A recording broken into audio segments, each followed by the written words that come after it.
Hello, I'm Denise Hill. I love sharing stories of my experiences with celebrities, politicians, some of your favorite musicians and artists, but most importantly, I love sharing the stories of everyday people. Their lives serve as opportunities to inspire, empower, and educate. It is my honor to share the stories of those who fought the fight against breast cancer and won. The So Alive Project is all about sharing the stories of survivors and caregivers. Whether you are in the fight, a survivor yourself, supporting someone who is in the fight, or just want to be informed, my hope is that this story will bless you. Please make sure you subscribe to this page or set your notifications on all social media so you don't miss one. I am at The Denise Hill. One of these stories just might change your life. I'm Denise Hill, and this is the So Alive Project. I'm here with Jennifer Sparger. Hi, everyone. You and I kind of go way back. Yeah, like the early 2000s. Man, oh man. And you have been very instrumental in the entertainment industry, providing inspiration and support for those who provide inspiration for others. Yes, behind the scenes. So this is a big step asking you to kind of come out and tell your story. So I appreciate you so much. I appreciate the opportunity, Denise. So let's start from the beginning. How did you find out that you were challenged with breast cancer? Well, my first cancer diagnosis was in 2008. At the time, I was living in Atlanta, and I found it by doing a self-check.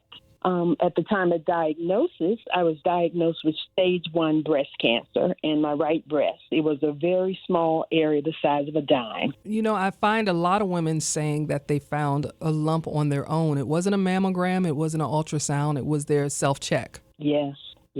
Just for the education of others, like, what does that feel like? Is it like there's a rock there that doesn't belong? Is it something just out of order? Was it pain? Well, without being too graphic, the best way to find it is in the shower when you're showering, because if you touch your breast, it should be soft to the touch. And during that shower time, if you rub across it, if there's something there that's hard, you're going to feel it.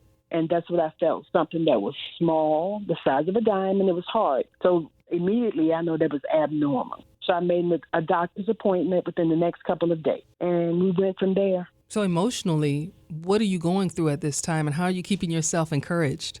Well, when I first got the call from the doctor after they did the biopsy and the other tests that needed to be done, he called me at work. So you can imagine I was distraught. And on my drive home that day, your first thoughts are, is, will I survive, or do I have a short amount of time to live? But the most important thing is that my faith was strong. And so I just believed God that everything was going to be okay. Was this something that was prevalent in your family? No, actually not. Not for the women. Now, for the men, there was a history of prostate cancer, but for the women, no. I was the first one in my family that was diagnosed with breast cancer, my immediate family. You beat that thing, though, right? That first time around. Yes, ma'am. I sure did, with the grace of God and with his mercy. I can't leave him out, because if it wasn't for him, I wouldn't be here. What type of support did you need to beat that first bout with breast cancer? I needed people around me that were strong in faith, people that were positive, people that would keep me motivated and encouraged. And thank God I found that circle of people. Was that among the church, among family, just friends? It was a wide variety of people, I'd say. It was church, family, and friends. And there's a lot of breast cancer support groups. Did you find yourself making connections and relationships within any of those, or was it simply your core group of family and friends? It was simply my core group, my inner circle at that time. So you go from one bout being now a survivor with a story of inspiration. How do we go to having to be challenged by this more and more and more and more, and even more aggressively? Well, 8 years later, I had just had a hysterectomy, which I was injured pretty badly. And a year later, during my recovery, I went to get a full body scan. And during the scan, they found a large mass under my left arm in the armpit. So at that time, they decided to send me to Johns Hopkins to get a biopsy. And during the biopsy, they discovered that it was breast cancer. It was actually a large cluster of lymph nodes that had intertwined together and formed the mass. Wow. And the spot in my breast was the size of a pin tip.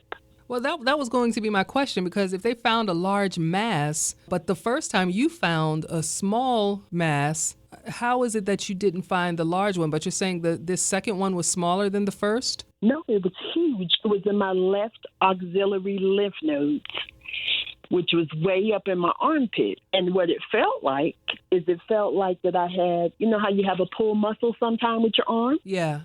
So I'm assuming, hey, I've just lifted too much or I pulled something the wrong way. But come to find out, it was breast cancer, and the lymph nodes were clustering the cluster and the lump was getting bigger and bigger to the point where it got to a stage 3.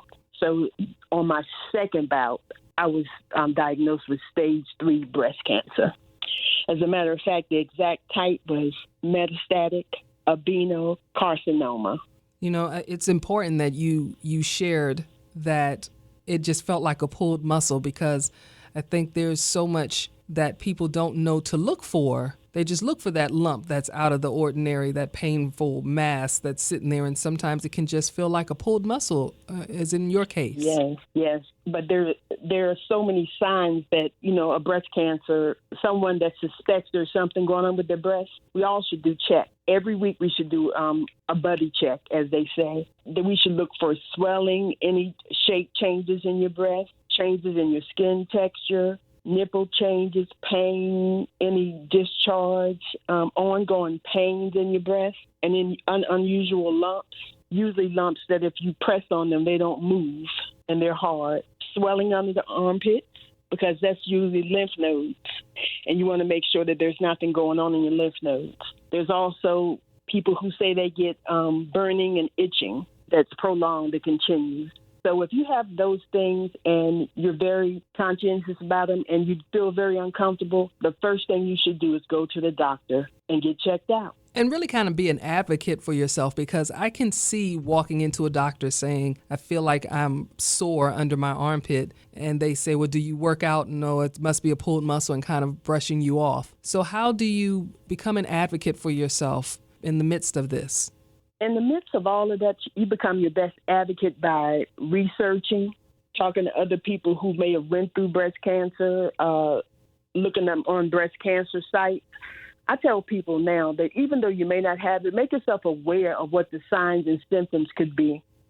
And when you go to your doctor, be able to tell your doctor in specifics as to what's going on. The more specific you are, the more the doctor will be interested in listening to you and then further investigating into what's going on. You have to be specific about what's going on with your body. So I have 2 questions. You can answer them in either order. And they're probably 2 of the most challenging questions that I could think of asking anyone in a situation such as you've experienced, or even in life in general, because sometimes it's just challenging to look back and reflect and pull out nuggets that have helped us or hurt us in a particular situation. And that's the questions.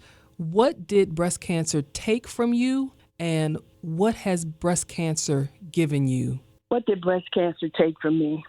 What did breast cancer take from me? I'd say that one of the things that breast cancer took away from me was fear, because after I went through my bouts with breast cancer and I learned that in the midst of that, I became a stronger person. And once you go through breast cancer, when you face that, you're not afraid to face anything once you become a survivor, because you know that you're strong enough and you have to fight. So it made me a strong fighter. What has it given you?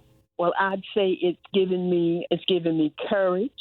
It's given me a different outlook on life, where I know now that my story may sound horrible, but I wake up every day with I'm more aware of how precious the gift of life is, and I refuse to waste time on things that have no purpose. I understand that I've been given a second chance to make a positive impact on the lives of others. If there's somebody listening who just found that lump, just had that scan, just had that diagnosis, what can you share with them to encourage them and give them hope? What I would say is that it's true when they say that early detection saves lives. I would tell them you can win the fight, but you have to be your best advocate. Don't be afraid to talk to people. Don't be afraid to ask questions. Research. Know what treatment is best for your diagnosis. Once you're diagnosed, do research on your exact type of breast cancer that you were diagnosed with. There are tests out there that you can take that will tell you whether or not you need chemo or not. So my best thing for anyone is to become your best advocate. Do everything you can to have the best treatment that you can. And to be proactive, when you check out your insurance every year in November, make sure your insurance has great coverage for tests and CAT scans and all that. You have to be proactive. And also, your emotional health is very important. So you have to keep the faith and stay strong. And you have to keep yourself with a positive, close-knit circle of friends, people who are going to be there with you in the rain and the sunshine, because sunshine will come if you just keep believing.